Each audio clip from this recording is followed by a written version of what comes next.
এক ছোট গ্রামে থাকত এক পরিশ্রমী চাষি। সে প্রতিদিন ভোরে উঠে খেতে যেত, কিন্তু তার ফসল তেমন ভালো হতো না। এক সকালে চাষি দেখল, তার মুরগি এক অদ্ভুত সোনালি রঙের ডিম পেড়েছে। চাষি অবাক হয়ে ডিমটা হাতে নিল। সেটি ছিল ঝলমলে আর উষ্ণ। সে ভাবল, হয়তো এটা জাদুর ডিম। পরদিন সে ডিমটা বাজারে নিয়ে গেল। লোকজন দেখে হতবাক। একজন ধনী লোক ডিমটা অনেক টাকায় কিনে নিল।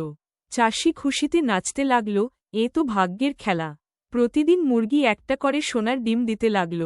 চাষির জীবন বদলে গেল, নতুন ঘর, নতুন জামা, নতুন আশা। কিন্তু একদিন সে লোভে পড়ল। সে ভাবল, যদি মুরগির ভেতরেই অনেক সোনার ডিম থাকে। রাতেই সে মুরগিটিকে কেটে ফেলল। কিন্তু ভেতরে কিছুই ছিল না। চাষি কেঁদে উঠল, আমার লোভই আমায় সর্বনাশ করল। শিক্ষা: লোভ মানুষকে সর্বনাশের পথে নিয়ে যায়। ধৈর্য ধরলে ভাগ্য নিজেই হাসে।